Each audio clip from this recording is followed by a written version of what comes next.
Hindi ka nag-iisa, kuya. Isang Amerikano ang naaksidente sa Maynila at nagulat sa dami ng Pilipinong huminto para tumulong.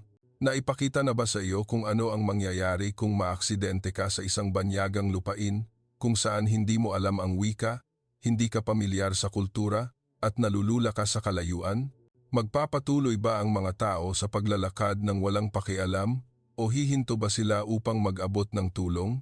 Ngayon, papasok tayo sa isang tunay at nakakaantig na kwento tungkol kay Jake, isang Amerikano na nakaranas ng biglaang aksidente sa gitna ng mataong Maynila. Ngunit ang nagpagulat sa kanya ay hindi ang banggaan, kundi ang paraan ng paghinto ng 12-dosenang estranghero mga Pilipino na huminto, tumakbo at nagbukas ng kanilang mga palad upang siya ay tulungan. Tuklasin natin ang kwentong ito upang masaksihan ang mainit na puso at ang kahanga-hangang diwa ng bayanihan ng mga Pilipino. Si Jake, isang 28 taong gulang na software engineer mula sa Chicago, ay hindi kailanman naisip na mapapadpad siya sa Pilipinas. Mahilig siya sa teknolohiya ngunit kadalasan ay naglalagi lamang sa mga malalaking lungsod tulad ng New York o London.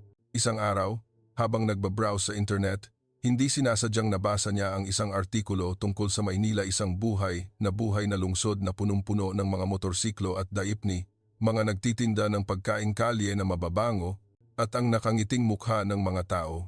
Sa pagiging mausisa, nagdesisyon si Jake na bumili ng tiket sa eroplano, nagdala ng isang backpack at isang kaluluwang sabik na maglakbay. Sa kanyang unang araw sa Maynila, nabigla si Jake. Ang mga kalsada tulad ng Avenida Rizal at Recto ay punong-puno ng mga taong nagdaraan. Ang mga motorsiklo at diipni ay sumisingit sa lahat ng dako na parang isang ilog na patuloy na umaagos. Ang ingay ng mga busina, ang hiyawan ng mga nagtitinda, at ang amoy ng adobo mula sa mga maliliit na kainan ay nagbigay sa kanya ng labis na pananabik at bahagyang kalituhan. Nagrenta si Jake ng isang motorsiklo, isang bagay na hindi niya kailanman ginawa sa Amerika. Naisip niya, kung madali itong napapatakbo ng mga Pilipino, tiyak na magagawa rin niya. Ang nagpaupa ng motor, isang lalaking nagngangalang Kuya Noel, ay nakangiting nagturo sa kanya kung paano ito paandarin, kung paano bumusina at nagpaalala sa kanya na magsuot ng helmet. Tumango si Jake, naramdaman ang kumpiyansa at sinimulan ang kanyang paggalugad sa Maynila. Nang umagang iyon, nagdesisyon si Jake na magmaneho mula sa kanyang hotel sa Makati patungo sa Baclaran Market. Binuksan niya ang Google Maps, maingat na tiningnan ang kalsada, ngunit hindi pa rin masanay sa bilis ng trapiko. Ang mga motor ay nagmamadaling dumarating mula sa lahat ng direksyon na nag-aagawan sa puwesto. Sinubukan ni Jake na manatiling kalmado, ngunit malakas ang pintig ng kanyang puso. Sabi niya sa sarili, dahan-dahan lang, magiging ayos ang lahat. Ngunit ang Maynila ay parang isang buhay na nilalang na hindi kailanman bumabagal para hintayin ang sinuman. Nang kumaliwa si Jake sa isang mataong intersection malapit sa palengke, biglang sumingit ang isang delivery van. Agad na nagpreno si Jake ngunit huli na ang lahat. Dumulas ang gulong sa harap ng motorsiklo at sa isang iglap, siya ay bumagsak sa kalsada. Umalinganggaw ang tunog ng gulong na humihinto, ang pagtama ng bakal at ang sigaw ng isang tao.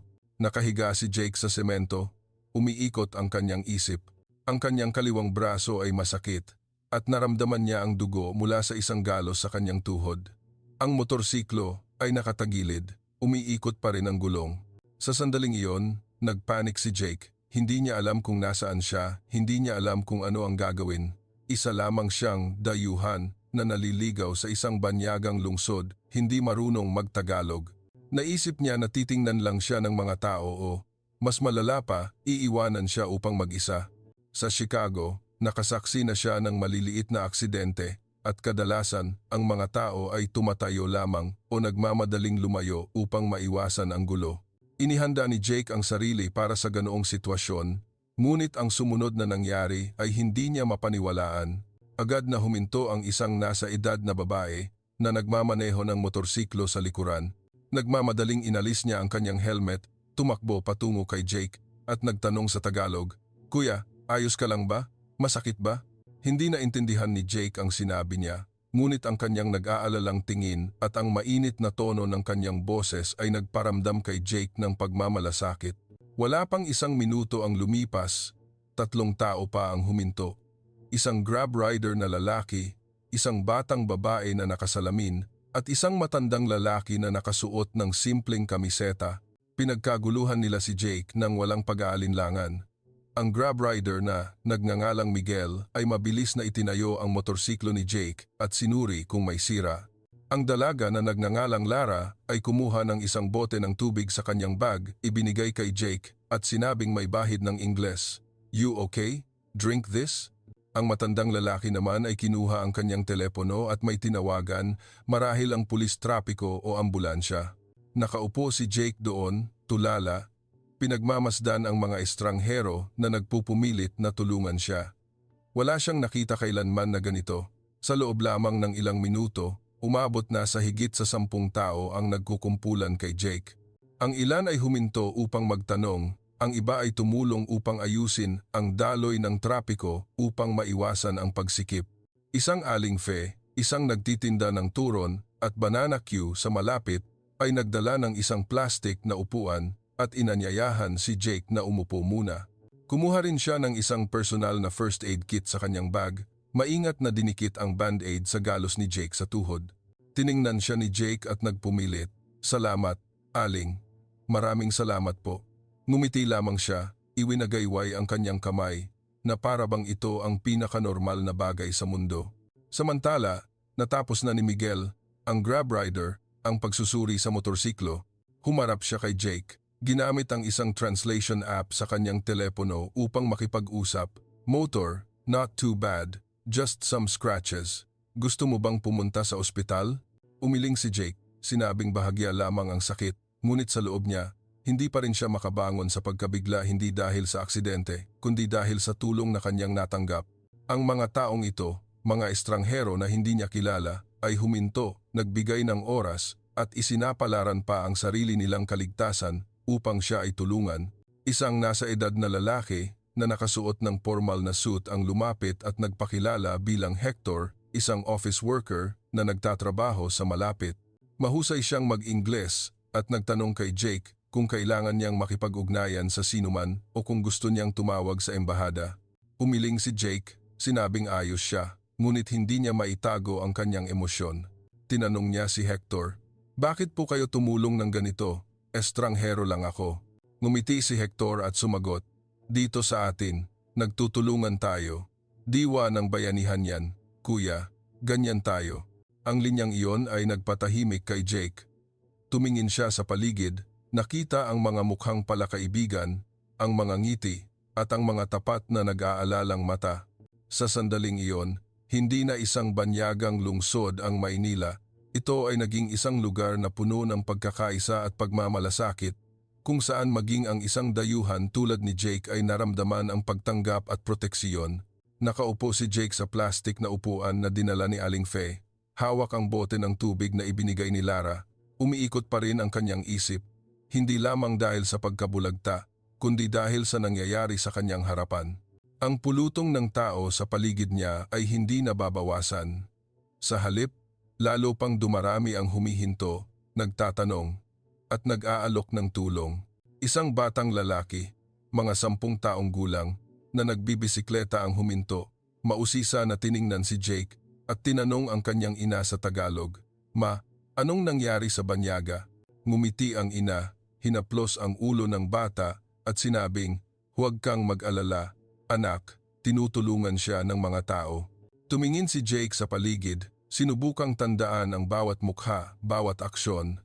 Ayaw niyang makalimutan ang sandaling ito, ang sandali kung saan ang isang banyagang lungsod ay biglang naging malapit at pamilyar. Si Hector, ang lalaking nakasuit, ay nanatiling nakatayo sa tabi, matiyagang ipinapaliwanag kay Jake ang sitwasyon. "Paparating na ang pulis trapiko, kuya," sabi ni Hector sa isang kalmadong boses. "Suriin nila ang lugar at sisiguraduhin na ayos ang lahat. Makatitiyak ka, Mainin, and I." Ngunit may isang malaking tanong pa rin sa loob ni Jake. Bakit ganoon na lamang ang kabaitan ng mga taong ito sa kanya?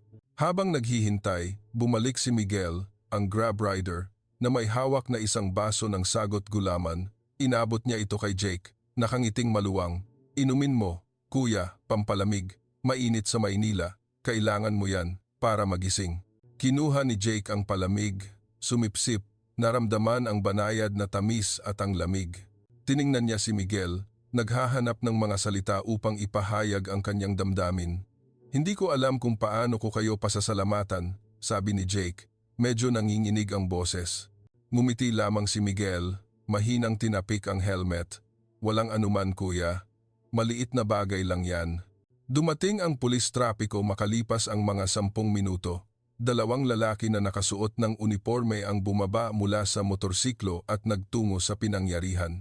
Medyo nag-alala si Jake, naisip na magkakaroon siya ng gulo dahil hindi siya pamilyar sa mga batas trapiko. Ngunit mabilis na tumayo si Hector, nakipag-usap sa mga pulis sa Tagalog at ipinaliwanag na si Jake ay dayuhan, hindi pamilyar sa kalsada at ang aksidente ay isang maliit na insidente lamang. Ang isa sa mga pulis, na nagngangalang SPO Ruel, ay lumingon kay Jake, ngumiti at nagsalita sa sirang Ingles. You okay? No big problem, we check. Dan Bengso. In Grafter. Bumuntong hininga si Jake, gumaan ang pakiramdam. Habang sinisiyasat ng pulis ang motorsiklo at ang pinangyarihan, napagtanto ni Jake ang isang bagay. Walang sinuman dito ang nagbigay sala sa kanya. Walang mga matang naninisi, walang bulong-bulungan na hindi ka nais-nais. Sa halip, ang lahat ay nag-aalala lamang kung malubha ang kanyang sugat at kung paano siya matutulungan upang maipagpatuloy ang kanyang paglalakbay. Si Aling Fe, ang nagbigay kay Jake ng upuan, ay nagdala pa ng isang pandesal na may itlog at sinabing kumain siya upang magkaroon ng lakas. Kainin mo yan, baka magutom ka, sabi niya, pabiro ang boses. Hawak ni Jake ang pandesal, naramdaman na para siyang nabubuhay sa isang kakaibang panaginip kung saan ang lahat ng tao ay hindi kapani-paniwalang mabait. Matapos makumpleto ng pulis ang pagsisiyasat, kinumpirma nila na bahagya lamang ang gasgas ng motorsiklo ni Jake at walang seryosong sira. Itinala nila ang ilang impormasyon, kumuha ng litrato ng pinangyarihan at pinag-iingat si Jake sa pagmamaneho sa Maynila. Ibinigay pa ni SPO Ruel kay Jake ang isang maliit na piraso ng papel na may numero ng kanyang telepono at sinabing, kung kailangan mo ng tulong, tawagan mo ako. Okay? Tumango si Jake, labis na naantig at hindi makapagsalita maliban sa isang pilit na, salamat po. Unti-unting naghiwa-hiwalay ang pulutong ng tao, ngunit ang ilan ay nanatili na parabang nais nilang tiyakin na talagang ayos si Jake. Tinanong ni Lara, ang dalaga na nakasalamin, si Jake kung kailangan niya nang maghahatid sa kanya pabalik sa hotel. Umiling si Jake, sinabing nais niyang magmaneho pabalik upang makuha ulit ang kanyang kumpiyansa. Ngunit tinanong niya rin si Lara, pwede ko bang kunin ang numero mo? Gusto kong pasalamatan kayong lahat sa huli. Ngumiti si Lara, isinulat ang kanyang numero sa isang piraso ng papel at sinabing, wag ka na mag-thank you kuya, pero kung gusto mo tumawag, sige lang, dito lang ako sa area. Nang handa na si Jake na sumakay sa motorsiklo upang bumalik sa hotel, nilingon niya ang kalsada kung saan naganap ang aksidente. Ang interseksyon ay masikip pa rin, ang mga sasakyan ay mabilis pa ring dumaraan, ngunit ngayon, ang Maynila sa kanyang paningin ay hindi na isang magulong lugar. Ito ay isang lungsod ng mga bukas na puso ng mga taong handang huminto para sa isang estranghero. Pinaandar ni Jake ang motorsiklo, isinuot ang helmet at nagsimulang magmaneho ng mabagal pabalik sa hotel. Sa kanyang isip, may isang ideya na sumagi. Kailangan niyang hanapin ang isang paraan upang pasalamatan ang mga taong ito hindi lamang sa pamamagitan ng salita kundi sa isang makabuluhang aksyon. Pagdating sa hotel, umupo si Jake sa kama, kinuha ang kanyang telepono at nagsimulang isulat ang nangyari. Sumulat siya tungkol kay Miguel, kay Lara, kay Aling Fe, kay Hector at maging kay SPO Ruel. Nais niyang tandaan ang kanilang mga pangalan, tandaan ang kanilang ginawa, ngunit higit sa lahat nais niyang gumawa ng isang bagay bilang ganti. Hindi mayaman si Jake, ngunit naniniwala siya na ang isang maliit na aksyon ay maaaring magdala ng malaking kahulugan. Naisip niya na marahil ay babalik siya sa Baklaran, hahanapin ang mga taong tumulong sa kanya at aanyayahan sila sa isang salo-salo, kahit man lang sa isang kapeng barako. Nang gabing iyon, nakahiga si Jake sa kama, nakatingin sa bintana kung saan maliwanag pa rin ang mga ilaw ng Maynila. Naisip niya ang Chicago, kung saan siya lumaki. kung saan ang mga tao ay kadalasang naglalayo sa isa't isa, bihirang huminto upang tulungan ang isang estranghero. Nagtataka siya, ano ang gumawa ng pagkakaiba dito? Ito ba ang kultura? Ang paraan ba ng pagtingin ng mga Pilipino sa buhay? O simpleng kalikasan lamang ng tao na hindi niya pa nakikilala? Nagpasya si Jake na sa mga natitirang araw niya sa Pilipinas, hindi lamang niya tutuklasin ang mga pasyalan kundi mas lalaliman pa ang pag-aaral tungkol sa mga tao rito. Kinaumagahan, gumising si Jake na may plano. Babalik siya sa intersection kung saan naganap ang aksidente, hahanapin si Aling Faye at ang iba pa. Nais niyang magpasalamat ng direkta at kung papalarin, matatagpuan niya sina Lara at Miguel. Kinuha ni Jake ang motorsiklo, sinuri itong mabuti at maingat na nagmaneho. Sa pagkakataong ito, hindi na siya natatakot. Naramdaman niya na siya ay naging bahagi na ng ritmo ng buhay sa Maynila kahit na isang napakaliit na bahagi lamang. Nang dumating si Jake sa intersection, napagtanto niya na mas masikip ang lugar kaysa sa inakala niya. Ang mga motor ay patuloy na umaandar, ang mga nagtitinda ay siksikan. Huminto siya, lumingon, umaasa na makakita ng isang pamilyar na mukha at pagkatapos ay nakita niya si Aling Faye. Dala pa rin ang maliit na cart niya, nagbebenta ng banana Q sa isang grupo ng mga estudyante. Lumapit si Jake, ngumiti at nagsalita, "Magandang araw, Aling. Ako po, yung naaksidente kahapon. Naalala niyo po ba?" Tiningnan siya ni Aling Faye, kinindatan at pagkatapos ay tumawa ng malakas. "Ay, ikaw pala kuya. Ayos ka na ba? Nag-alala ako sa iyo ah." Tumayo si Jake sa harap ng cart ni Aling Faye. Naramdaman na para siyang nakakita ng isang matandang kaibigan, si Aling Faye, na may maningning na ngiti, ay abala sa pagpiga ng turon at paglalagay ng sagot gulaman sa mga baso. Ang matamis na amoy ng asukal ay humalo sa mainit at maumidong hangin ng Maynila na nagparamdam ng kaginhawaan kay Jake. Bumuntong hininga siya, kinuha ang lahat ng lakas at nagsalita, "Aling, gusto ko po sanang magpasalamat sa tulong ninyo kahapon. May oras po ba kayo? Gusto ko po sana kayong imbitahan sa kape o anuman bilang pasasalamat." Si Aling Faye, nakalaunan ay nalaman ni Jake na ang tunay na pangalan ay Faye de los Reyes, ay tumingin, bahagyang nagulat. Iwinagayway niya ang kanyang kamay, tumawa ng malakas. "Naku, kuya, wala yon. Tumulong ako dahil nakita kitang natumba. Kahit sino naman, tutulong." Ngunit hindi sumuko si Jake. Alam niya na ang kabaitan ni Aling Faye ay hindi normal, lalo na sa isang dayuhan na katulad niya. Nagpumilit siya. "Aling, gusto ko po talaga kayong pasalamatan. Kahit isang kape lang po. Bago lang po ako rito, wala akong kilala, pero pinadama ninyo sa akin na parang nasa bahay ako." In fact, tiningnan ni Aling Faye si Jake. Lumambot ang mga mata. Tumango siya. "O sige na nga, pagkatapos kong ayusin tong cart ko, magkape tayo. May maliit na kainan diyan, masarap ang kape." Ngumiti si Jake, naramdaman na para siyang nagwagi sa isang maliit na laban. Habang naghihintay na ayusin ni Aling Faye ang kanyang cart, kinuha ni Jake ang kanyang telepono at sinuri ang piraso ng papel na ibinigay sa kanya ni Lara. Nag-text siya sa kanya sa simpleng Ingles. "Hello Lara, this is Jake, the guy from the accident yesterday. I'd like to buy you a coffee to say thank you." Pindot niya ang send, umaasa na sasagot si Lara. Sa puso ni Jake, hindi lamang siya nagpapasalamat, kundi gusto niya ring mas maunawaan ang mga tao na nagbigay sa kanya ng emosyon. Natapos ayusin ni Aling Faye ang kanyang cart, itinulak ito sa isang maliit na sulok sa gilid ng kalsada at inakay si Jake sa isang karinderya sa kalye, ilang hakbang lamang ang layo. Ang kainan ay mayroon lamang ilang plastik na mesa, ilang mababang upuan, at isang coffee cart kung saan nagtitimpla ang isang dalaga. Tumawag si Aling Faye ng 2 baso ng kapeng malamig na may gatas at pagkatapos ay lumingon kay Jake. "Nakainom ka na ba ng kapeng barako, kuya? Masarap yan pero malakas, hindi ka matutulog." Ngumiti si Jake. "Hindi pa, pero handa akong subukan, lahat dito bago sa akin." Nang dalhin ang kape, sumipsip si Jake. Ang pait ng kape ay humalo sa tamis ng condensed milk na nagpabigla sa kanya. Tiningnan niya si Aling Faye. "Ang sarap nito, Aling. Mas matapang kaysa sa kape sa Amerika. Mango ansa, iko ansa."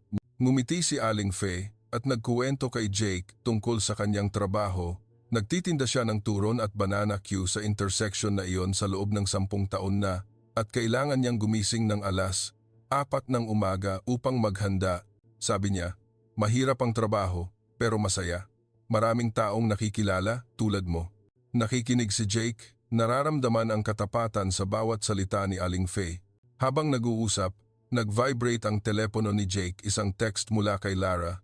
Hello Jake, I'm glad you're okay. Thank you for the invite, but I'm busy with school. Maybe tomorrow afternoon near the market? Ngumiti si Jake, agad na nag-reply. Great, see you tomorrow, thanks again. Naramdaman niya ang pananabik. Ang paghahanap kay Aling Faye at ang pakikipag-ugnayan kay Lara ay nagbigay sa kanya ng paniniwala na mahahanap pa niya ang iba tulad ni Miguel, ang grab rider, o si Hector, ang lalaking nakasuit. Lumingon si Jake kay Aling Faye at nagtanong kung kilala niya ang grab rider na si Miguel. Si Miguel po, yung tumulong sa akin na itayo ang motor kahapon? Tumango si Aling Faye. Ay, si Migs? Madalas yan magdaan dito. Hahanapin ko ang mga kaibigan kong nagtitinda. Baka kilala nila.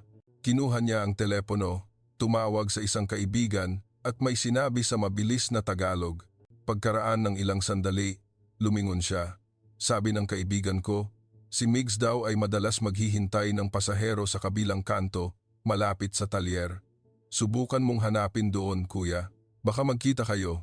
Naramdaman ni Jake na bumibilis ang pintig ng kanyang puso. Hindi niya inakala na posible ang paghahanap sa mga tumulong sa kanya. Nagpasalamat siya kay Aling Faye. Nagbayad para sa kape kahit na tumanggi si Aling Faye.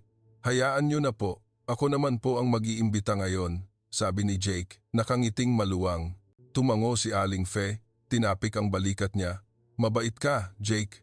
Magtagal ka pa rito sa Maynila, ituturo ko sa iyo ang mga masasarap na kainan. Umalis si Jake sa kainan, naglakad sa mataong kalsada ng Maynila. Nagtungo siya sa kanto na itinuro ni Aling Faye, umaasa na matagpuan si Miguel. Pagdating niya, nakita niya ang ilang grab drivers na nakatayo sa ilalim ng puno, nag-uusap at naghihintay ng mga pasahero. Lumapit si Jake, sinubukang kilalanin si Miguel, at pagkatapos ay nakita niya ang isang lalaking nakasuot ng pamilyar na grab uniform, nakahilera ang helmet at nagche-check ng kanyang telepono. Lumapit si Jake. Kuya, ikaw ba si Miguel? Ako si Jake, yung naaksidente kahapon. Tumingala si Miguel. Oh, kuya, ayos ka na pala? Ba't ka nandito? Ikinuwento ni Jake kay Miguel ang kanyang intensyon na pasalamatan ng lahat. Inimbitahan niya si Miguel sa isang palamig at umupo sila sa isang maliit na kainan sa malapit. Ikinuwento ni Miguel na siya ay grab driver upang kumita ng dagdag na pera. Sa umaga, siya ay isang warehouse staff sa isang maliit na kumpanya. Nang makita kitang natumba, naisip ko, kailangan kong tumulong, sabi ni Miguel sa isang mahinahong boses. Ganyan kami rito, lahat kami, ganyan. Umiling si Jake, hindi pa rin makapaniwala. Sa lugar ko, hindi gaanong ginagawa ng mga tao yan. Talagang kakaiba kayo. Ang usapan nila ni Miguel ay mas tumagal kaysa sa inakala ni Jake. Tinanong niya si Miguel tungkol sa buhay sa Maynila, tungkol sa mga kalsada, mga pagkain at maging ang mga nakakatawang kuwento na nakikita ni Miguel habang nagmamaneho. Ikinuwento ni Miguel ang tungkol sa paghatid ng isang lola sa simbahan at binigyan siya ng isang supot ng mangga dahil nagmaneho siya ng maingat. Tumawa ng malakas si Jake. Naramdaman ang pagiging malapit kay Miguel na para bang matagal na silang magkakilala. Nang maghiwalay sila ni Miguel, nangako si Jake na makikipag-ugnayan. Ibinigay niya kay Miguel ang kanyang numero ng telepono at sinabing, "Kung wala kang ginagawa, kuya, pwede ba kitang imbitahan sa salo-salo?" Ngumiti si Miguel, tumango. "Sige kuya, pero kailangan mong subukan ang bulalo. Maanghang yon, mag-ingat ka." Tumawa si Jake. Naramdaman na para siyang unti-unting nagiging bahagi ng Maynila. Pagbalik sa hotel, sinimulan ni Jake na isipin ang mga susunod na araw. Natagpuan na niya sina Aling Faye at Miguel at bukas ay makikipagkita siya kay Lara. Ngunit kailangan pa niyang hanapin si Hector, ang lalaking nakasuit, at si SPO Ruel, ang pulis trapiko. Alam ni Jake na hindi ito magiging madali, ngunit determinado siya. Nais niyang gumawa ng isang mas malaking bagay, hindi lamang isang pasasalamat kundi isang paraan upang ipalaganap ang kuwento ng kabaitan na kanyang natanggap. Nang gabing iyon, umupo si Jake at sumulat ng isang post sa social media, ikinukuwento ang kanyang kuwento sa Maynila. Sumulat siya tungkol sa aksidente, tungkol sa mga estranghero na tumulong sa kanya at kung paano binago ng Maynila ang paraan ng pagtingin niya sa mundo. Mabilis na nakakuha ng maraming likes at komento ang kanyang post. Hindi lamang mula sa mga Amerikano, kundi mula rin sa mga Pilipino. Welcome sa Pilipinas, kuya. Dito, laging nagtutulungan ang mga tao, sabi ng isang nagkomento. Binasa ni Jake ang komento, ngumiti, at naisip na marahil ay magtatagal pa siya sa Maynila kaysa sa inaasahan. Nagising si Jake kinabukasan na punong-puno ng enerhiya. Ang sikat ng araw sa Maynila ay sumilip sa kurtina ng hotel, dala ang init at ang pamilyar na ingay ng kalsada. Sinuri niya ang kanyang telepono, nakita ang ilang text mula sa kanyang mga kaibigan sa Amerika na nagtatanong tungkol sa kanyang post sa social media. Nagulat sila at ang ilan ay hindi makapaniwala nang basahin ang kwento tungkol sa mga estranghero na Pilipino na tumulong sa kanya pagkatapos ng aksidente. Ngumiti si Jake, maikling sumagot, "Kailangan ninyong pumunta rito para makita ninyo mismo.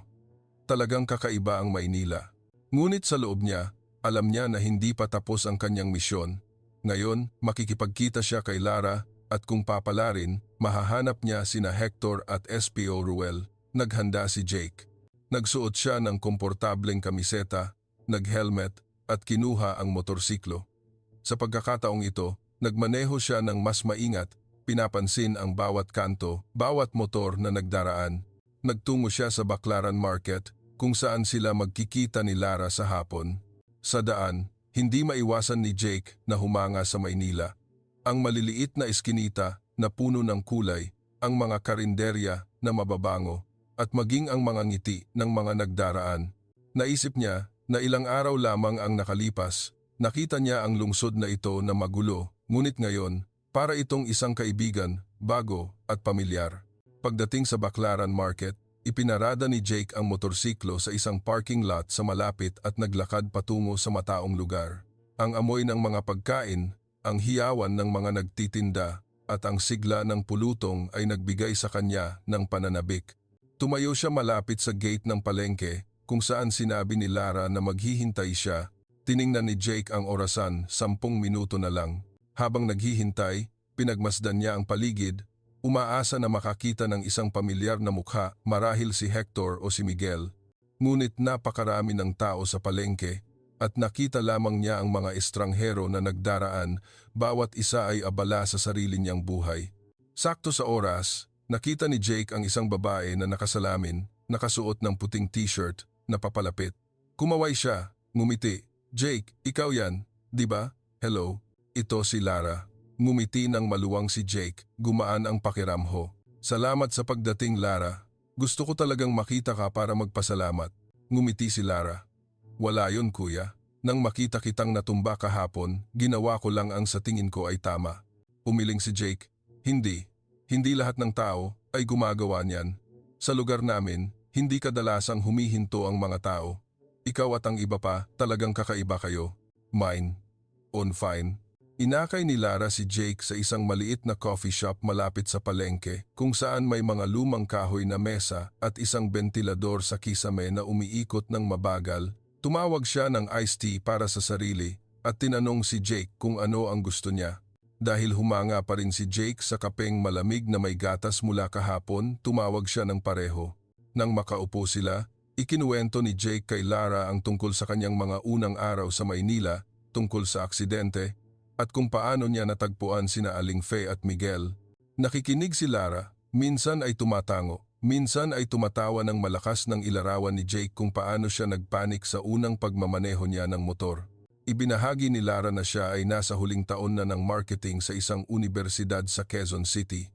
Lumaki siya sa Maynila, kaya normal sa kanya ang ritmo ng buhay dito. Pero naiintindihan ko na para sa mga dayuhan, medyo baliw ang Maynila, sabi niya, pabiro ang tawa. Tumango si Jake. "Tama ka, pero ngayon, nagsisimula na akong magustuhan ang kabaliwan na yan." Tinanong niya si Lara tungkol sa kulturang Pilipino, tungkol sa dahilan kung bakit handa ang mga tao na tumulong sa mga estranghero. Nag-isip sandali si Lara, at pagkatapos ay sumagot. Dito, madalas naming sabihin, bayanihan. Kung may nagkakaproblema at kaya naming tumulong, tutulong kami. Parang bahagi na ito ng pagkatao namin. Ang sinabi ni Lara ay nagpabigat sa damdamin ni Jake. Naisip niya ang Chicago kung saan ang mga tao ay madalas na naghihiwalay, bihirang makipag-ugnayan sa mga estranghero. Naisip niya, dala kaya niya pauwi ang kahit kaunting diwa ng bayanihan? Ikinuwento ni Jake kay Lara ang kanyang intensyon na hanapin sina Hector at SPO Ruel. Nagtanong siya, alam mo ba kung paano hanapin ang isang lalaki na nagngangalang Hector na nagtatrabaho sa isang opisina malapit sa intersection kahapon? Nakasuit siya at mahusay mag-Ingles. Kinunutan ng noo ni Lara, Hector? Karaniwang pangalan yan kuya.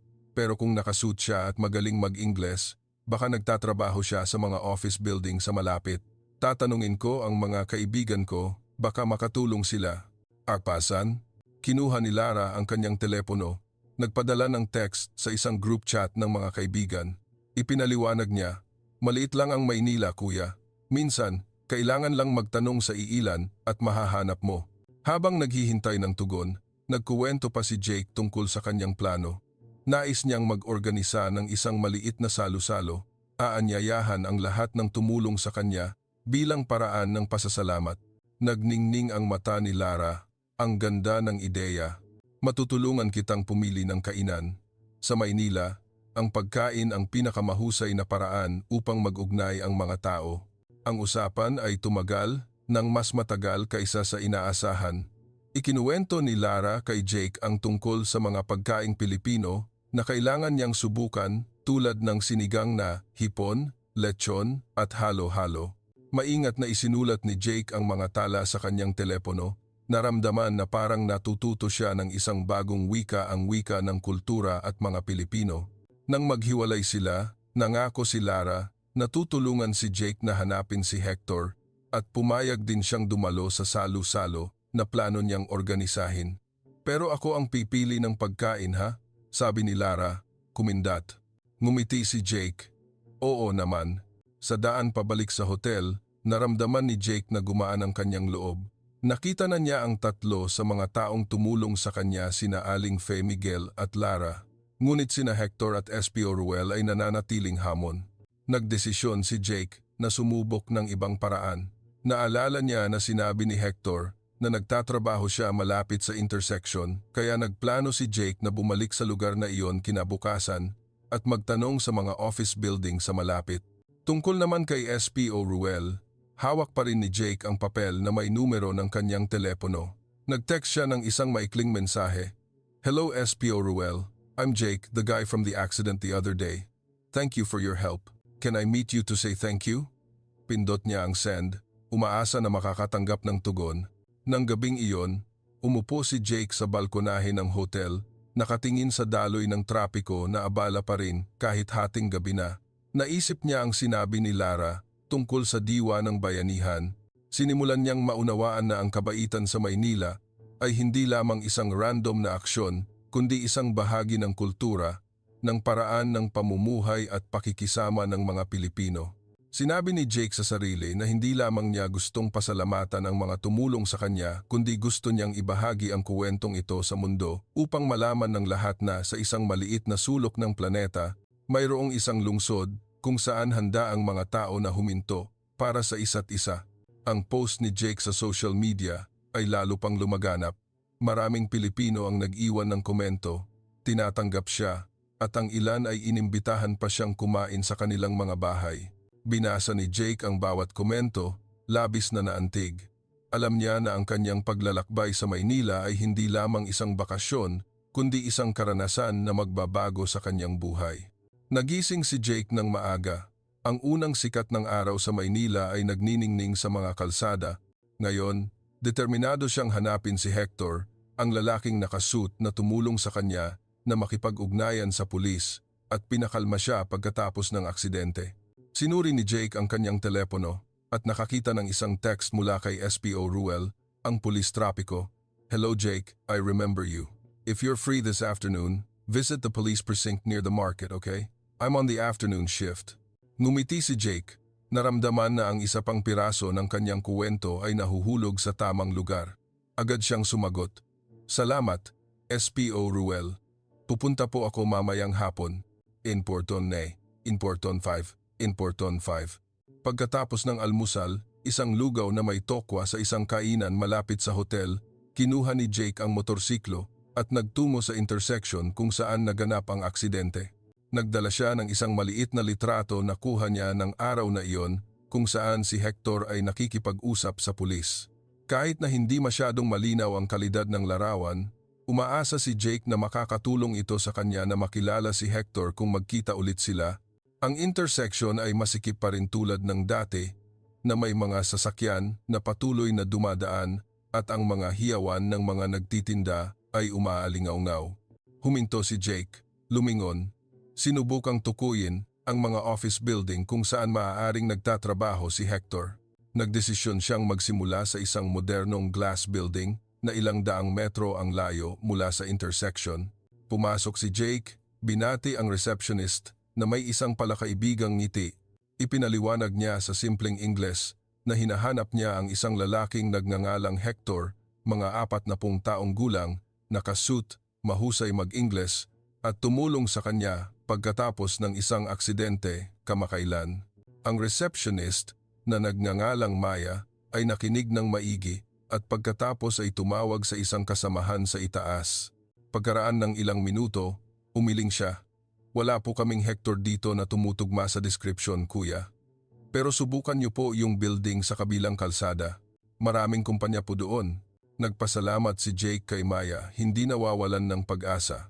Naglakad siya patungo sa katabing building, isang mas maliit na high-rise ngunit hindi gaanong abala. Dito, nakilala niya ang isang security guard na nakatayo sa pasukan. Inulit ni Jake ang kuwento, ipinakita ang litrato.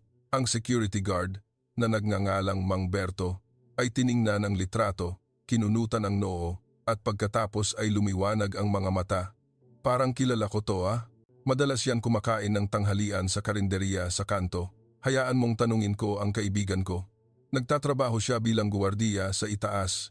Madalas niyang makita ang mga office worker. Tumawag si Mang Berto, may sinabi sa Tagalog, at pagkatapos ay lumingon kay Jake. Oo, may Hector de la Cruz daw na nagtatrabaho sa isang import-export company sa 5th floor. Sandali kuya, samahan kita.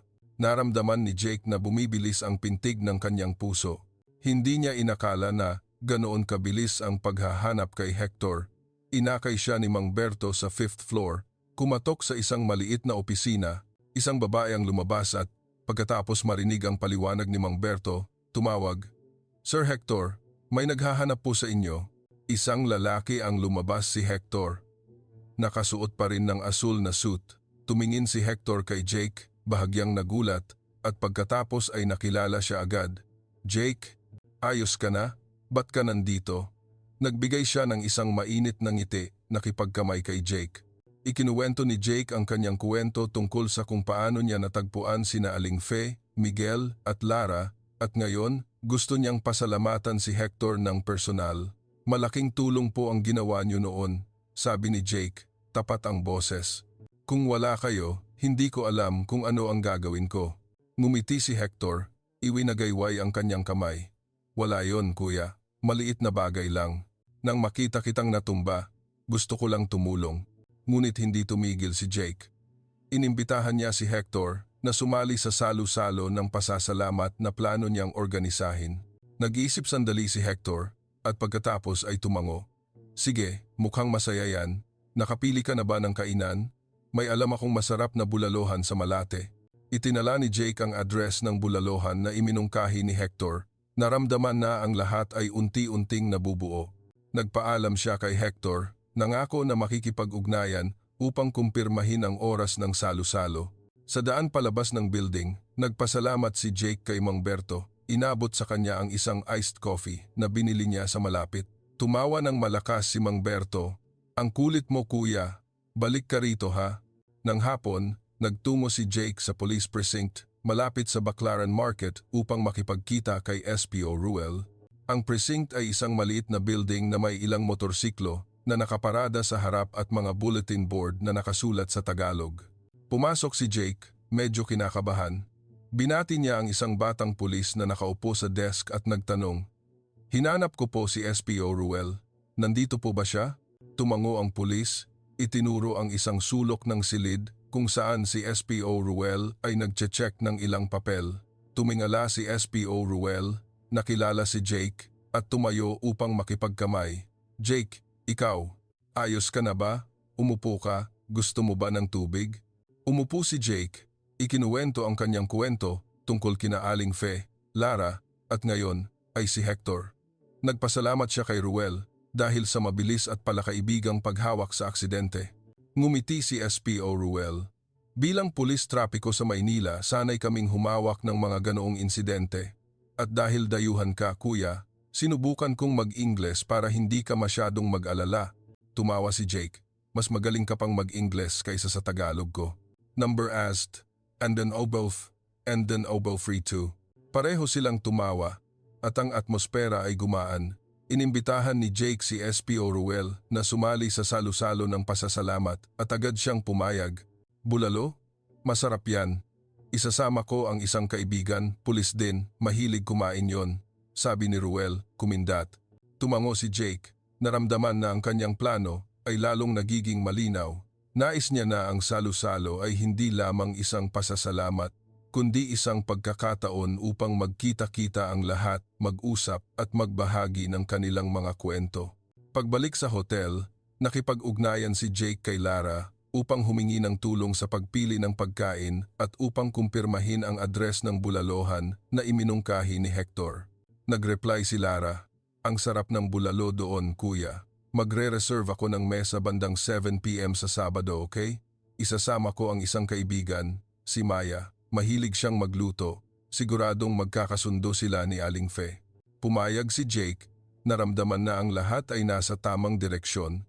Sinimulan niyang isipin ang eksena kung saan ang lahat ay nakaupo sa paligid ng mesa, tumatawa, kumakain at nagbabahagi ng kanilang mga kwento sa Maynila. Nang gabing iyon, nag-update si Jake ng kanyang post sa social media. Sumulat siya tungkol sa paghahanap kina Hector at SPO Ruel, tungkol sa plano na mag-organisa ng salo-salo ng pasasalamat at kung paano binago ng Maynila ang paraan ng pagtingin niya sa kabaitan ng tao.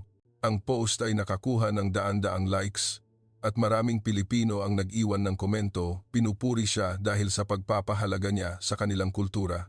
Isang tao ang sumulat, "Ipinagmamalaki mo kami sa Maynila, Kuya Jake." Binasa ni Jake ang komento, ngumiti, naramdaman na ang kanyang puso ay umiinit.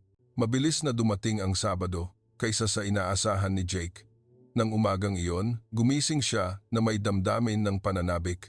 Ang salo-salo ng pasasalamat na binalak niya ay gaganapin ngayong gabi sa bulalohan sa Malate na iminungkahi ni Hector. Nag-text na si Jake upang kumpirmahin sa lahat sina Aling Fe, Miguel, Lara at SPO Ruel. Lahat ay pumayag na dumalo at sinabi pa ni Lara na magdadala siya ng isang kaibigan. Nangako naman si SPO Ruel na isasama niya ang isang kasamahan. Inisip ni Jake ang eksena kung saan ang lahat ay nakaupo sa paligid ng mesa, ang usok ay umaalpas mula sa bulalo, ang tawanan ay umaalingaw-ngaw sa gitna ng mga kwento. Nais niya na ang salo-salo na ito ay hindi lamang isang pasasalamat kundi isang di malilimutang alaala para sa lahat. Ginugol ni Jake ang buong umaga sa paghahanda. Nagtungo siya sa Baclaran Market upang bumili ng ilang maliliit na regalo. Mga keychain na may imahe ng motor para kina Miguel at SPO Ruel, isang magandang scarf para kay Aling Fe, isang magandang notebook para kay Lara at isang pakete ng kapeng barako para kay Hector. Hindi mayaman si Jake, ngunit nais niyang ipakita ng mga regalong ito ang kanyang pasasalamat. Bumili rin siya ng ilang pagkaing Pilipino tulad ng polvoron at pastillas upang ma-enjoy ng lahat sa salo-salo. "Mas marami pa ang ibinigay sa akin ng Maynila kaysa sa inaakala ko," naisip ni Jake. "At gusto kong gumanti, kahit kaunti lang." Nang hapon, pumunta si Jake sa bulalohan ng maaga upang mag-check-in. Ang kainan ay matatagpuan sa isang maliit na eskinita, ngunit ang loob ay malawak na may malalaking kahoy na mesa at plastik na upuan na maayos na nakasalansan. Ang masarap na amoy ng sabaw mula sa kusina ay humalo sa amoy ng sariwang gulay at karne. Nakilala ni Jake ang may-ari ng kainan, isang nasa edad na babae na may maningning na ngiti. Sa tulong ni Lara, nag-reserve siya ng malaking mesa para sa 10 tao upang maghanda kung may mga hindi inaasahang bisita. Ang may-ari ng kainan, na nagngangalang Aling Gina, ay tumango ng nasiyahan nang hilingin ni Jake na maghanda siya ng isang bulalo na napakasarap. "Huwag kang mag-alala, kuya, hinding-hindi malilimutan ng mga bisita mo to," sabi ni Aling Gina, kumindat. Nang mag-alas ay 6:30 p.m., nakatayo si Jake sa labas ng kainan, medyo kinakabahan. Naisip niya, darating kaya ang lahat sa oras? May nagawa ba akong mali? Ngunit pagkatapos ay nakita niya si Miguel, ang unang dumating, nakasuot pa rin ng pamilyar na grab uniform, may helmet at nakangiting maluwang. "Jake, kuya, ang sarap dito ah. Ang galing mong pumili." Tinapik ni Miguel si Jake sa balikat at pumasok silang dalawa. Pagkaraan ng ilang minuto, dumating si Aling Fe. Dala ang kanyang motorsiklo. Nakasuot siya ng isang simpleng blusa at tumawa ng malakas. "Akala ko nagbibiro ka lang, kuya. Nag-organisa ka pala talaga." Ngumiti si Jake, inakay siya sa mesa, nagpasalamat sa pagdating niya. Dumating si Lara kasama ang kanyang kaibigan na si Maya, na ipinakilala ni Lara bilang isang cooking expert. Nagdala si Maya ng isang plate ng lumpia Shanghai na gawa niya at inilagay sa mesa, may pagmamalaki. "Handog ko, para mas masaya," sabi ni Maya, na nagpatawa sa lahat. Dumating si Hector pagkatapos, formal pa rin ang anyo, ngunit sa pagkakataong ito, mas nakarelax siya, inalis ang kanyang suit jacket at nagbiro. Walang trabaho ngayon, kain lang. Si SPO Ruel at ang kanyang kasamahan, isang batang pulis na nagngangalang Noel, ay dumating sa huli, nakasuot pa rin ng uniforme dahil katatapos lang ng shift nila. "Pasensya na kuya, medyo nahuli kami, traffic kasi," sabi ni Ruel, ngunit ang kanyang ngiti ay nagpakalma kay Jake. Nang makaupo na ang lahat sa paligid ng mesa, dinala ang malaking kaldero ng bulalo kumukulo na may karne, gulay at masarap na sabaw. Ang mga gulay, kanin at iba't ibang sausawan ay punong-puno sa mesa. Tumayo si Jake, medyo kabadong-kabado, ngunit nagdesisyon na magsalita ng ilang salita. "Mga kaibigan, hindi ko alam kung paano ko kayo lubos na pasasalamatan," nagsimula siya, medyo nanginginig ang boses. "Pumunta ako sa Maynila bilang isang estranghero, ngunit pagkatapos ng aksidente, ipinadama ninyo sa akin na parang nasa bahay ako." Aling Fe, Miguel, Lara, Hector, SPO Ruel, at maging sina Noel at Maya, salamat sa paghinto, sa pagtulong, at sa pagpapakita sa akin kung gaano kahanga-hanga ang Maynila. Ang salusalo na ito ay ang maliit kong pasasalamat, ngunit umaasa ako na ito ay magiging isang magandang alaala para sa ating lahat. Kuman ko. Pumalakpak ang buong mesa, at si Aling Fe ay malakas na nagsalita. "Ang galing mong magsalita, Jake. Ngayon, kumain na tayo. Baka lumamig ang bulalo, hindi na masarap yan." Tumawa ng malakas ang lahat at ang atmosfera ay naging masigla. Nagsimulang magkwento si Miguel tungkol sa kanyang mga nakakatawang grab rides mula sa mga drunk passengers hanggang sa isang lola na pinahinto siya upang bumili ng sampagwita. Nagdebate sina Lara at Maya kung mas masarap ba ang homemade na lumpia o ang lumpia sa sikat na kainan sa Quiapo.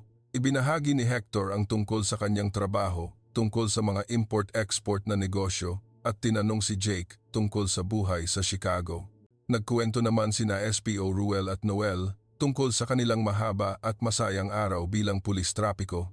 Nakaupo si Jake doon, nakikinig, minsan ay tumatawa ng malakas, minsan ay tumatango. Naramdaman niya na hindi na siya isang dayuhan kundi isang bahagi ng grupong ito ng mga kaibigan ng Maynila. Kumuha siya ng isang piraso ng karne mula sa bulalo, sinausaw sa sarsa at kumain. Naramdaman ang anghang na halos magpaiyak sa kanya. "Ang anghang," sigaw niya, na nagpatawa sa buong mesa. Inabutan siya ni Lara ng isang baso ng iced tea. "Inumin mo yan, kuya. Baka maiyak ka pa." Ngumiti si Jake, naramdaman na parang nakatira na siya rito habang buhay. Ang salo-salo ay tumagal ng higit sa 2 oras na may mga kuwento na hindi matapos-tapos. Ikinuwento ni Aling Fe ang tungkol sa kanyang pamilya, tungkol sa kanyang anak na nag-aaral sa kolehiyo at kung paano niya inipon ang bawat sentimo para sa kanyang anak. ibinahagi ni Miguel ang kanyang pangarap na magbukas ng isang maliit na talyer ng motor upang hindi na siya mag-grab buong araw. Sina Lara at Maya ay masayang nagkuwento tungkol sa plano nilang gumawa ng YouTube channel tungkol sa Filipino food. Nakikinig si Jake, naramdaman na mas marami siyang natutunan tungkol sa Maynila sa bawat kuwento. Nang matatapos na ang salo-salo, tumayo si Jake at ibinigay ang maliliit na regalo na inihanda niya. Kinuha ni Aling Faye ang scarf, nagniningning ang mga mata. Ang ganda, Jake. Isusuot ko to pag nagsimba ako. Itinaas ni Miguel ang keychain na may imahe ng motor, nakangiti. Ang bagay nito sa akin, kuya. Niyakap ni Lara ang notebook, sinabing gagamitin niya ito upang isulat ang mga recipe. Nagpasalamat sina Hector at SPO Ruel para sa kape at keychain, nagbiro na gagamitin nila ito upang maalala si Jake. Pagkatapos ng salo-salo na punong-puno ng tawanan, bumalik si Jake sa hotel na may damdamin ng kasiyahan. Nang gabing iyon, umupo siya sa balkonahe, nakatingin sa daloy ng trapiko na abala pa rin sa ilalim ng mga ilaw ng Maynila. Ang mga mukha ni na Aling Faye, Miguel, Lara, Maya, Hector, SPO Ruel, at Noel ay nasa isip niya. Hindi lamang sila ang mga taong tumulong sa kanya pagkatapos ng aksidente, kundi sila ngayon ay naging bahagi ng kanyang kuwento sa Pilipinas. Ngunit alam ni Jake na hindi niya gustong tumigil ang kuwentong ito sa isang salo-salo lamang. Nais niyang gumawa ng isang mas malaking bagay upang ipalaganap ang diwa ng Maynila na kanyang naramdaman. Kinaumagahan, nagising si Jake na may isang ideya. Nais niyang ibahagi ang kanyang kuwento ng mas malawak, hindi lamang sa pamamagitan ng post sa social media, kundi sa isang mas biswal at mas madaling maunawaan na paraan. Naisip niya ang isang video, isang maikling film na nagkukuwento tungkol sa aksidente, sa mga taong tumulong sa kanya at sa kanyang paglalakbay upang magpasalamat. Hindi si Jake isang profesional na filmmaker, ngunit sa Chicago, nag-shoot na siya ng ilang maikling video tungkol sa kanyang mga paglalakbay.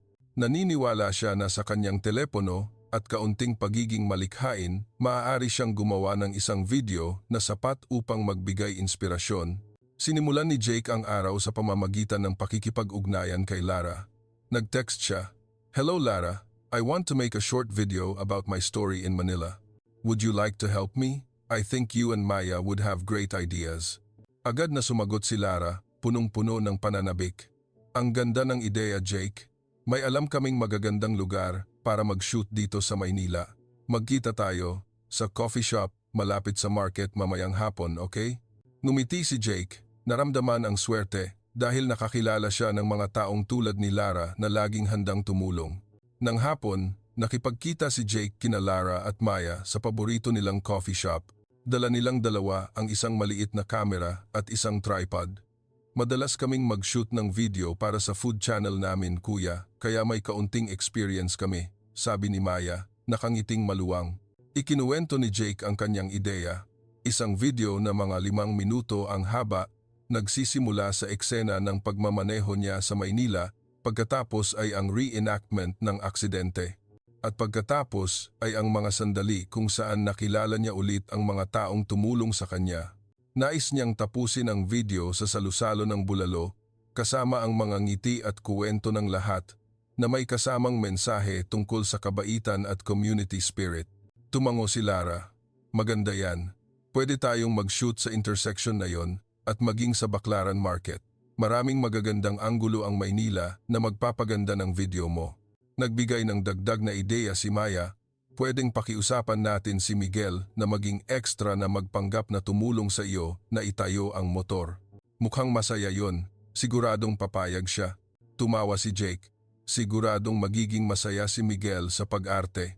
Nagplano ang tatlo ng detalyado, hinati ang shoot sa mga bahagi, ang intro sa mga kalsada ng Maynila, ang eksena ng aksidente, ang eksena kung saan hinahanap ni Jake ang bawat isa at sa huli, ang salusalo ng bulalo. Kinaumagahan, nagsimula ang grupo sa pag-shoot. Sina Jake, Lara at Maya ay nagtungo sa intersection kung saan naganap ang aksidente. Sumali rin si Miguel, nakasuot ng Grab uniform at helmet, nagpanggap na itinayo ang motor na kunwari ay natumba ni Jake sa eksena. Nag-arte si Miguel ng natural na halos hindi mapigilan ni Jake ang tawa. "Kuya Miguel, dapat ka na mag-artista." Kumindat si Miguel, Ay, mas masaya ang mag-grab kuya. Hawak ni Lara ang kamera, inuutusan ang lahat na tumayo sa tamang posisyon habang sinisuri ni Maya ang ilaw at anggulo. Kahit na isang amateur na grupo, nagtrabaho silang apat ng magkakasundo parang isang profesional na team. Nagpatuloy sila sa pag-shoot sa Baclaran Market kung saan nire-enact ni Jake ang eksena ng paghahanap kay Aling Fe. Si Aling Fe, na medyo nahihiya sa harap ng kamera sa una, ay pagkatapos ng ilang minuto ay komportable nang ikuwento ang kuwento ng naaksidente si Jake. Nang makita kitang natumba, naisip ko, Diyos ko, kailangan kong tumulong agad, sabi niya, tumawa ng malakas.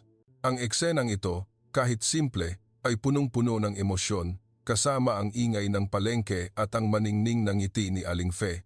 Nang hapon, sinuot nila ang eksena ng pagbisita ni Jake sa opisina ni Hector. Si Hector, na likas na formal at kalmado, ay pumayag na lumabas sa video.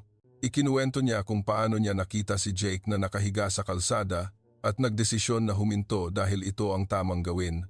Tahimik na nag-record si Jake, nagpapasalamat na hindi lamang siya tinulungan ni Hector noong araw na iyon, kundi handa rin siyang sumali sa maliit na proyektong ito. Ang huling eksena ay sinuot sa police precinct kasama sina SPO Ruel at Noel. Ikinuwento ni Ruel ang tungkol sa kanyang trabaho, tungkol sa mahahabang araw sa mga kalsada ng Maynila at kung paano niya sinubukang tulungan ang lahat maging Pilipino man o dayuhan. Pagkatapos ng 3 araw ng shooting, umupo sina Jake, Lara at Maya upang i-edit ang video. Dinala ni Lara ang kanyang laptop sa coffee shop at sabay-sabay nilang pinanood ang mga footage. Nagsuggest si Maya na magdagdag ng background music isang masiglang kantang Pilipino upang bigyang diin ang atmosfera ng Maynila. Pumili si Jake ng isang kanta na narinig niya sa bulalohan na may masiglang melodiya at mga liriko tungkol sa pag-ibig sa bayan. Nagtrabaho ang grupo hanggang gabi, naggupit, nagdagdag ng subtitles sa Ingles at sumulat ng voice-over para sa video. Nais ni Jake na ang pangunahing mensahe ay, ang kabaitan ay maaaring magbago sa paraan ng pagtingin natin sa mundo at itinuro sa akin iyan ng Maynila. Nang matapos ang video, in-upload ito ni Jake sa YouTube at ibinahagi sa social media. Pinangalanan niya itong Amerikano na aksidente sa Maynila at ang kuwento ng kabaitan. Like pasa. Nagsimula ang video sa eksena ng pagmamaneho ni Jake kasama ang voice-over niya. Pumunta ako sa Maynila bilang isang estranghero, ngunit isang aksidente ang nagpakita sa akin ng puso ng lungsod na ito. Mabilis na nakakuha ng daan-daang views ang video at pagkatapos ay libo-libo. Ang mga komento mula sa mga Pilipino at maging sa mga dayuhan ay nagbigay pugay sa kuwento at sa diwa ng Maynila. Isang tao ang sumulat, "Salamat kuya sa pagkuha mo ng magandang kuwento tungkol sa aming bansa." Isa pa ang nagkomento, "Ganyan talaga ang Maynila, laging handang tumulong." Binasa ni Jake ang bawat komento, labis na naantig. Nag-text siya ng pasasalamat kina Lara, Maya, Miguel at SPO Ruel. Ipinadala sa kanila ang link ng video. Lahat ay tuwang-tuwa at nagbiro pa si Miguel, "Sikat na ako kuya." Nag-reply si Lara, "Ang ganda ng video Jake. Kung mag-shoot ka ulit, tawagin mo kami ha?" Ngumiti si Jake. Alam na ang video na ito ay hindi lamang isang pasasalamat kundi isang paraan upang itago ang kanyang mga alaala sa Maynila. Ngunit naramdaman pa rin ni Jake na hindi pa siya sapat. Nais niyang mag-iwan ng isang pangmatagalang marka sa lungsod na ito.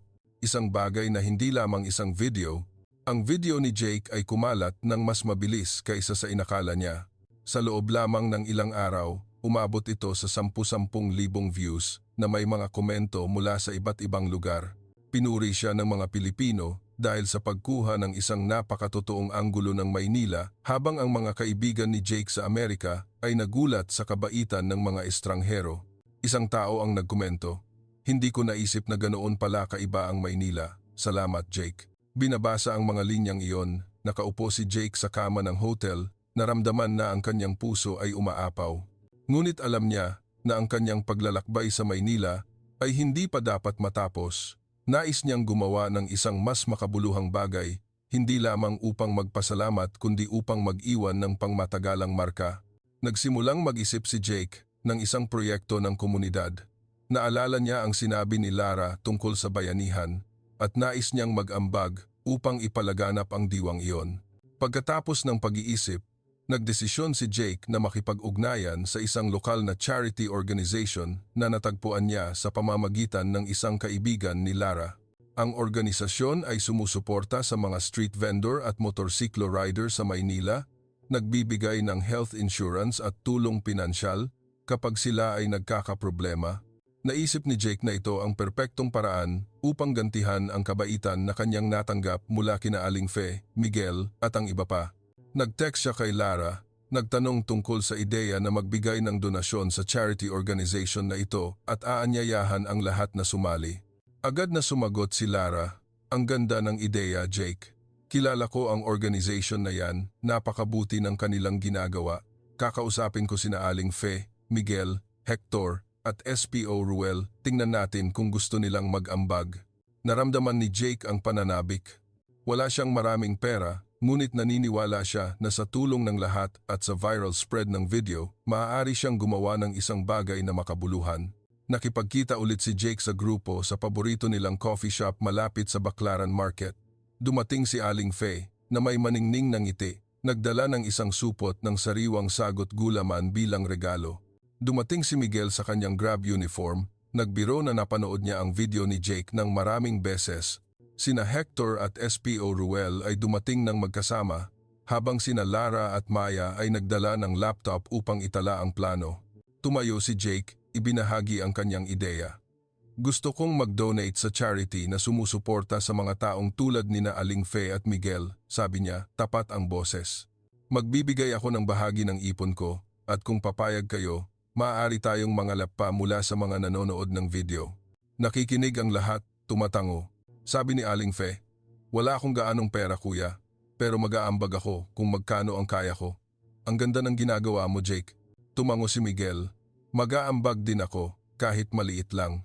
Maaari kong i-share ang video mo sa mga kaibigan ko, siguradong maraming gustong tumulong." Nagsuggest si Hector, "Mayroon akong ilang kasamahan sa opisina na nagustuhan din ang kwento mo. Tatanungin ko kung gusto nilang mag-donate." Yungenaw. Sina SPO Ruel at Noel ay nangako na ibabahagi nila ang plano sa kanilang mga kasamahan sa pulis na madalas ding nakakakita ng kabaitan sa mga kalsada ng Maynila. Sina Lara at Maya ay nagboluntaryo na magdisenyo ng isang online donation page na may call to action batay sa kwento ni Jake. Pinangalanan nila ang kampanya na "Diwa ng Maynila", binibigyang diin ang kabaitan at pagkakaisa na naranasan ni Jake. Naantig si Jake nang makita niya ang sigla ng lahat. Hindi niya inakala na ang isang maliit na aksidente ay magdadala sa kanya sa isang napakalaking paglalakbay kung saan hindi lamang siya nakatanggap ng kabaitan kundi nagkaroon din ng pagkakataong ipalaganap ito. Sa susunod na linggo, patuloy na nagtrabaho ang grupo. Natapos nina Lara at Maya ang donation page na may maikling video na nagpapakilala sa kwento ni Jake at mga larawan mula sa salo-salo. Sumulat si Jake ng isang bagong post sa social media na naghihikayat sa lahat na suportahan ang kampanya. Ikinuwento niya kung paano siya binago ng Maynila mula sa isang naliligaw na dayuhan tungo sa isang tao na naramdaman na nasa bahay siya. Sumulat siya, "Itinuro sa akin ng Maynila na ang kabaitan ay walang hangganan. Samahan niyo ako upang tulungan ang mga taong tulad nina Aling Fe at Miguel, ang mga taong laging handang tumulong sa iba." Mabilis na nakakuha ng atensyon ang kampanya. Ang mga nanonood ng video ni Jake ay nagsimulang mag-donate mula sa maliit na halaga hanggang sa malalaking donasyon.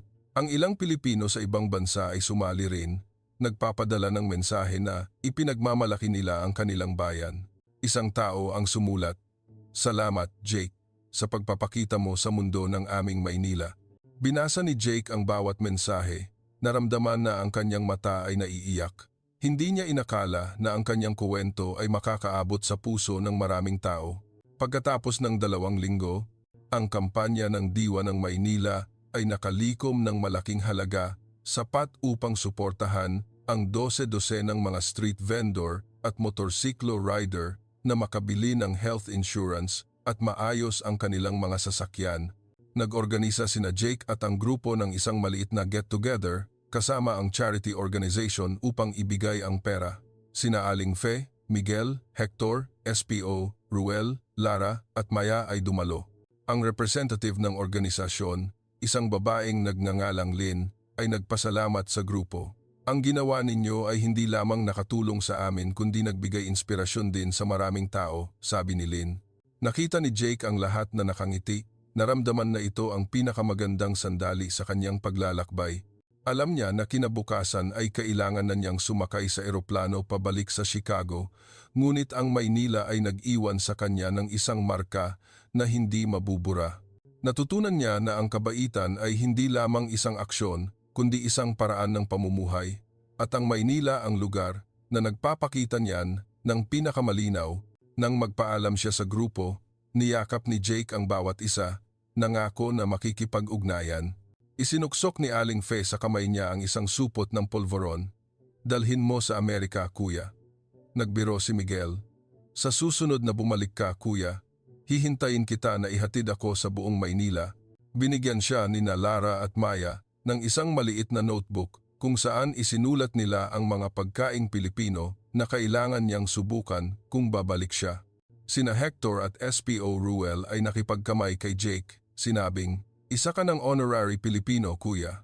Pagbalik sa Amerika, dinala ni Jake hindi lamang ang mga alaala, kundi isang bagong pananaw sa mundo. Ipinagpatuloy niya ang pagbabahagi ng kanyang kwento, at ang video na Diwa ng Maynila ay naging inspirasyon para sa maraming tao. Alam ni Jake na babalik siya sa Maynila sa hindi kalayuan upang makita ulit ang kanyang mga kaibigan, upang kumain ng bulalo, at upang damhin ulit ang puso ng lungsod na iyon. Salamat sa inyo sa pagsunod sa kwentong ito. Isang kwento tungkol sa kabaitan, tungkol sa pagkakaisa, at tungkol sa isang Maynila na punong-puno ng pagmamahal. Kung nagustuhan mo ang kwentong ito, pindutin ang subscribe button upang hindi mo makaligtaan ang mga susunod na paglalakbay at ibahagi ang iyong kabaitan dahil baka magbago ito sa buhay ng isang tao tulad ng pagbabago ng Maynila sa buhay ni Jake.